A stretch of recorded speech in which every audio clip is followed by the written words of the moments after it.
आलेले असे कोणी आढळले नाहीत काय?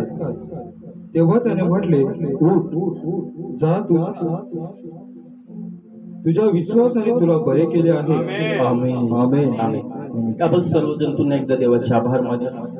परमेश्वर पुन्हा एकदा धन्यवाद देतो. तुझ्या पवित्र हाती समर्पण होतोय. स्वर्ग तुझं सिंहासन आहे आणि पृथ्वी तुझं पदासन आहे. परमेश्वर तू म्हणतोस तुम्ही माझ्यासाठी कशा प्रकारचं घर बांधाल. तू आमच्या देवा, तू आमचा घडवणार, आमचा निर्माण करता देवा, तू आमच्या हृदयात राहणारा परमेश्वर आहे. म्हणून आम्ही तुला समर्पण होतो. आजचं वचन आम्हाला समजण्यासाठी बुद्धी आणि ज्ञान दे. तू म्हणतोस उठ, जा, तुझ्या विश्वासाने तुला बरं केलं आहे. परमेश्वर तू आम्हाला समर्पण विश्वास येशू ख्रिस्ताच्या नावात आमेन. त्या वाचून देवाचा गौरव करण्यासाठी कोणी दुसरा आला नाही काय? तर खरोखर माझ्या प्रियानो, येशू मसीह त्या मनुष्याला म्हणतो, उठ, जा, तुझ्या विश्वासाने तुला बरं केलं आहे. आज आम्हाला विश्वासाची गरज आहे. या युगाच्या शेवटच्या दिवसात बऱ्याच लोकांचा विश्वास आहे तो भ्रष्ट होणार आहे. परंतु देवाचं वचन सांगतं की जा, उठ, तुझ्या विश्वासाने तुला बरं केलं. प्रियानो, या ठिकाणी आज आपण आहोत परमेश्वराच्या गौरवात आलेला. परमेश्वराची महिमा तुमच्यावरती बनलेली आहे. देवाच्या उपस्थितीत आम्ही जीवन जगतो.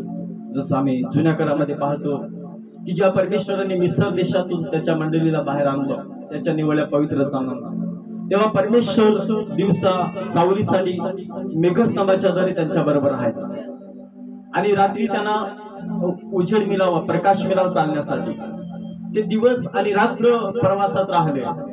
परमेश्वर मेघस्तंभाच्या द्वारे त्यांच्या बरोबर होता. रात्री त्यांना उजेड देण्यासाठी, प्रकाश देण्यासाठी अग्निस्तंभाच्या बरोबर परमेश्वर त्यांच्या बरोबर चालत होता. परमेश्वर आज सुद्धा तुमच्या आणि माझ्या बरोबर चालत आहे. परमेश्वर म्हणतो, स्वर्ग माझं सिंहासन आहे, पृथ्वी माझं पदासन आहे. तुम्ही माझ्यासाठी कशा प्रकारचं घर बांधाल.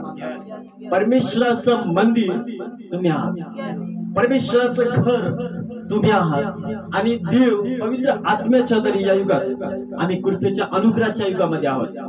आणि या अनुग्रहाच्या युगामध्ये परमेश्वर पवित्र आत्म्याच्या अग्निस्तंभाच्या द्वारे, पवित्र आत्म्याच्या अग्नीच्या द्वारे तो तुमच्या मधून प्रवास करत आहे. जुन्या काळामध्ये आम्ही पाहतो की परमेश्वर मेघस्तंभाच्या द्वारे बाहेर होता, अग्निस्तंभाच्या द्वारे तो बाहेर प्रकाश देत होता. परंतु या युगामध्ये परमेश्वर पवित्र आत्म्याच्या द्वारे तो तुमच्या आणि माझ्या आतमध्ये आहे. आमेन. हालेलुया.